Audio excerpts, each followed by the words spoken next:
Hello everyone. So now we are coming across the final content concerned or related to linear inequalities, and now in this particular section we are going to take over onto word problems concerned with linear inequalities. तो here I have selected a few of word problems. Let me go through them. देखिए यहाँ पे आपको क्या दिया गया है. सबसे पहला आपके पास जो प्रॉब्लम है, let me check. Find all pairs of consecutive odd positive integers, both of which they are smaller than 10, such that their sum is more than 11. So that is something we have been given here. Fine. Let me check. आपको यहाँ पे क्या कहा गया है. पहली बात तो what are consecutive odd positive integers. तो अगर मैं कहता हूँ कि कंसेक्टिव आपके पास यहाँ पे ओड पॉजिटिव इंटीजर्स हैं, तो वो कौन से होते हैं? दे आर लाइक 1, 3, 5, 7, मतलब जो कंटिन्यूटी में चल रहे हैं, जो साथ साथ आपके पास पड़े हैं. ठीक है. तो whenever I am saying कि कंसेक्टिव ओड पॉजिटिव इंटीजर्स आपको चाहिए, तो इसका मतलब यहाँ पे क्या है? There is a difference of 2. तो 3 के कंसेक्टिव कौन सा ओड नंबर है? 1 भी है और 5 भी है. 5 के लिए कंसेक्टिव कौन सा है? 3 and 7. ठीक है. तो these are consecutive, not 3 and 7. 3 and 7 they are alternate, याद रखिएगा. तो अब आपको यहाँ पे क्या दिया गया है? हमने यहाँ पे क्या करना है? We have to get pair of consecutive और positive integers. तो आप यहाँ पे क्या करो? Let जो आपके पास यहाँ पे odd positive integers जो हमें चाहिए, हम उनको मान लेते हैं. एक को x और एक को हमने यहाँ पे मान लिया x+2. क्योंकि ये कंसेक्टिव है तो इनमें जो डिफरेंस होगा, डिफरेंस क्या होगा? 2 का होगा. तो वहाँ पे अकॉर्डिंगली हमने यहाँ पे जो 2 का डिफरेंस है वो यहाँ पे मेंटेन किया है फिलहाल के लिए. अब जब ये काम हो गया, अब आप यहाँ पे आगे पढ़ो. Find all pairs both of which they are smaller than 10. ये दोनों आपके पास यहाँ पे जो नंबर हैं, ठीक है, ये दोनों नंबर जो आपने यहाँ पे सिलेक्ट किए हैं, they should be smaller than 10. तो यहाँ पे क्या है? x भी लेस देन 10 है, x+2 भी क्या है? Less than 10. That is one thing. And moreover, you should have one more thing here. What is that? Such that sum is more than 11. तो जो इनका सम है वो आपको 11 से ज़्यादा चाहिए. तो मतलब ये जो सम है should be more than 11. That is what I am saying here. तो अब आपके पास यहाँ पे क्या है? Let me do one thing here. हम पहले इसको सोल्व करके चलते हैं. Let me check it out. यहाँ पे क्या? x less than 10 and x less than क्या है? 8. Fine. Let we keep this one as such. तो यहाँ पे क्या आएगा? 2x, यहाँ पे +2 बिगर देन क्या आ गया? 11 आ गया. एक काम करते हैं, इन दोनों के लिए पहले कॉमन सोल्यूशन निकालते हैं. अगर यहाँ पे कॉमन सोल्यूशन देखना चाहते हो तो let we take help of number line. तो अगर मैं यहाँ पे नंबर लाइन की हेल्प लेके चलता हूँ, look, here is 8, here is 10. I'm saying x should be less than 8, then I'm saying x should be less than 10. So what you know I'm getting here? Which part of number line is common for both of them? This part is in common, mean less than 8. तो what I can say, इन दोनों का जो common part है वो आपके पास यहाँ पे क्या हो गया? x less than 8. And what about this thing here? Let me solve it. And अगर आपने इसको solve किया, 2x bigger than क्या आ गया? 9. तो आपके पास यहाँ पे अल्टीमेटली क्या बचा? x less than 8 and x bigger than 9/2. That is something we are going to end with. हमारे पास यहाँ पे ये जो वैल्यू है ये बन गई हमारे पास. Once again we take help of number line. अच्छा सुनो, यहाँ पे अगर मैं यहाँ पे इन दोनों को इकट्ठे कर दूँ तो यहाँ पे क्या बनेगा? देखो, it mean x is bigger than 9/2, x is bigger than 9/2 but less than 8. तो if I move as per number line, से यहाँ पे क्या है? 9/2 है. 9/2 is referring to 4.5 and then I'm having 8 here. Now let you think like कि 4.5 और 8 के बीच में what are the odd numbers lying in between this particular range? Because our aim is we have to get odd integers only there. हमें यहाँ पे odd integers चाहिए. तो let you think upon what are the odd numbers lying between 4.5 and 8. One is 5, another one is 7. देखा जाए तो mean I should have one x lying between 9/2 and 8, and that x is nothing but an odd positive integer, तो वो आपके पास यहाँ पे choice करेगी 5 and 7 की। It mean now I am going to add with X value 5 and 7, और जैसे आपके पास यहाँ पे एक्स वैल्यू 5 and 7 आएगा, now what we are going to get, look अगर यहाँ पे एक्स वैल्यू 5 है तो यहाँ पे वैल्यू फिल कर दो।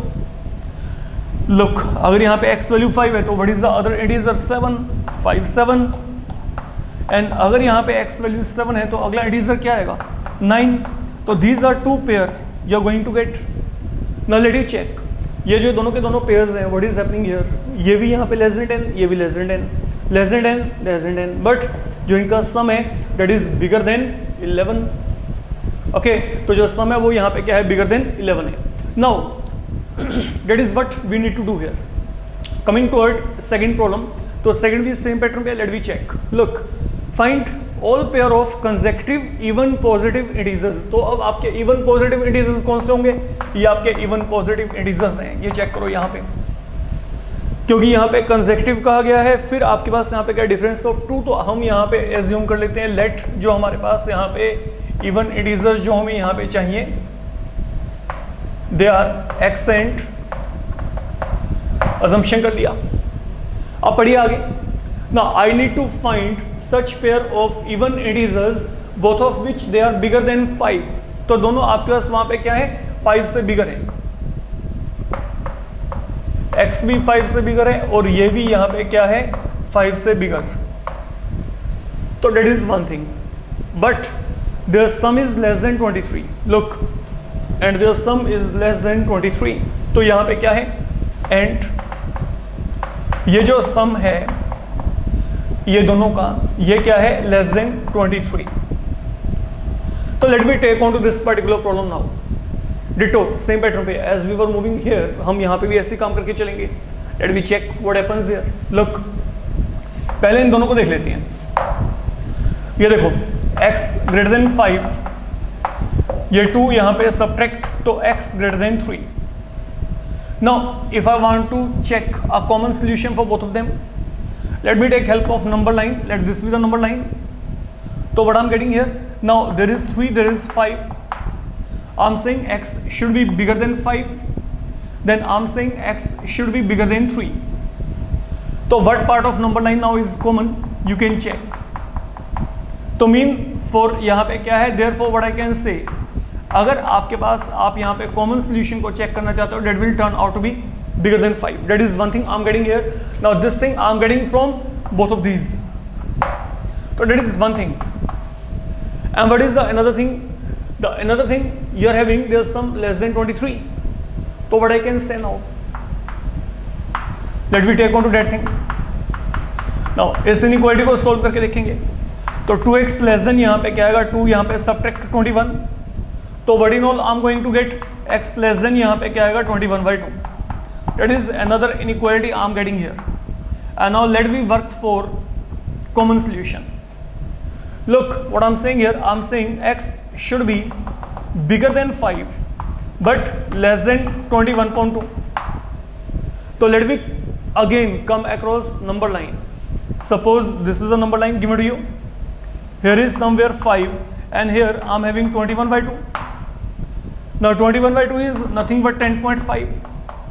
Now what you need to do, in this range you need to get all possible even integers. Now we are finding even integers, so we have to now focus toward getting even numbers. So what are the even numbers coming across this particular range? You can check. एक तो 6 आएगा, एक यहाँ पे 8 आएगा, एक यहाँ पे 10. तो these are the even integers we are going to get, 6 8 10. तो that is now going to be x value here. और जैसे आपको यहाँ पे x वैल्यू 6 8 और 10 के फॉर्म में मिल रहा है ना, अगर यहाँ पे x वैल्यू 6 है तो यहाँ पे अब देखो ना, what are the pairs we are going to end with. अगर यहाँ पे x वैल्यू 6 है तो यहाँ पे क्या आएगा 6 8। अगर यहाँ पे मैं x वैल्यू को 8 फिल किया तो यहाँ पे क्या आएगा 8 and 10। एंड फाइनली अगर मैं यहाँ पे x वैल्यू को 10 फिल किया तो यहाँ पे क्या आएगा 10 12। Now look, are you getting your pairs as per your requirement? Find all pair of consecutive even integers both of which they are bigger than 5. ये दोनों 5 से बड़े हैं, ये दोनों 5 से बड़े हैं, each of them is bigger than 5. Moreover, their sum is less than 23, you can check it is 14, it is 18, it is 22. अगर मैं इनको ऐड करके देखता हूँ, ठीक है, तो that is how you can simplify such problems given to you. Fine. Now coming across third one, again important one and easy one. पढ़िएगा यहाँ पे आपको क्या कहा गया. Let me check. To receive grade A in a course, one should be having an average of 90 marks or more than 90 in 5 examination, each of which is carrying 100 marks. तो that is something you have been given here. तो अगर किसी बंदे को grade A चाहिए किसी course में, तो he should be having an average of 90 or more than that. That is something you have been given. Fine. तो what is the requirement?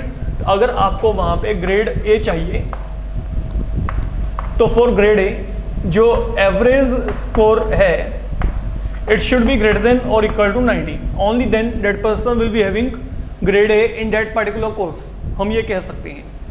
Fine. अब यहाँ पे आगे चेक करते हैं. सुनिए, there is a person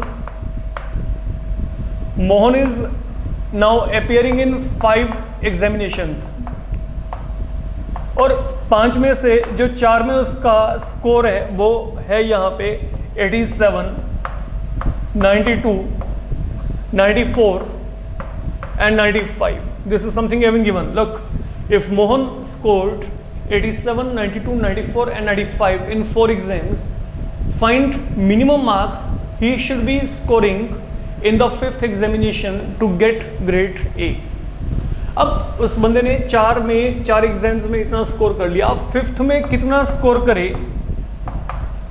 What should be the score in 5th one? Minimum score, कम से कम कितना स्कोर करे कि he is able to get grade A in the course. तो वहाँ पे उसका जो ग्रेड है वो ग्रेड वहाँ पे क्या आ जाए? A आ जाए. मतलब वो कितना स्कोर करके चले 5th में? What should be the target in 5th examination so that he is able to achieve a score with the average of 90 or more than that. That is the requirement here. अगर हम यहाँ पे बात करके चलते हैं, now what you need to do, सुनो यहाँ पे देखो, हमने ये चेक करना है कि वो 5th में कितना स्कोर करे. तो हम यहाँ पे assumption कर लेते हैं, let score या मार्क्स इन 5th एग्जामिनेशन, वहाँ पे हम x मान लेते हैं. ये हमने x मान लिए. तो अब आपके पास यहाँ पे क्या हो, अब आपको 5 जो एग्जामिनेशंस हैं इनका आपको स्कोर पता लग गया. लुक, पहला, second, third, fourth and then ये हो गया 5th. तो ये हो गया टोटल स्कोर उस बंदे का 5 एग्जाम्स में, ये उसका टोटल स्कोर है. नाउ एक बात क्लियर है कि अगर आपके पास उसके स्कोर का एवरेज क्या हुआ 90 या 90 से ज़्यादा, only then he will be getting grade A. तो पहले तो what is the average score here? Average score क्या होगा? Average is something referring to mean. हम मीन की बात करते हैं एवरेज में, ठीक है. तो यहाँ पे क्या है, how we get average score? जो भी 5 में स्कोर है उनका सम, अगर आप इन सबको यहाँ पे ऐड करेंगे, लुक ये टोटल स्कोर आ गया. फाइन. 87, 92, 94, 95 देन x अपॉन जितने भी वहाँ पे सब्जेक्ट हैं, whatever the number of subject be there. तो यहाँ पे 5 है, 5 सब्जेक्ट है, तो यहाँ पे अपॉन क्या आएगा? 5 आ जाएगा. Now what we are getting from here, अगर आप इनको यहाँ पे ऐड करेंगे 7 2 9 4 13 5 18 3 6 8, ये आ गया आपके पास यहाँ पे,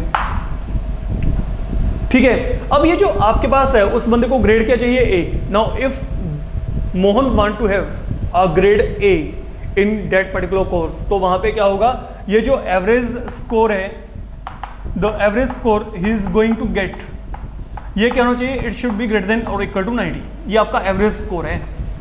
and what is the average score? It is now that should be greater than और equal to 90, only then he will be getting grade A. तो हम यहाँ पे ये काम करके चल रहे हैं, we are putting that average score greater than equal to 90 here. अब अगर आपने इसको सोल्व किया तो इसको सोल्व करके यहाँ पे क्या आएगा? Let we check. 368 plus x greater than equal to यहाँ पे क्या आएगा? 90 इंटू 5. आपके पास यहाँ पे क्या आ गया? 450 आ गया.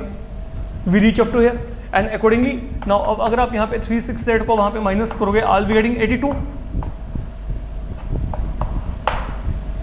I'll be getting 82. So now what we are getting in the very end? Let you check.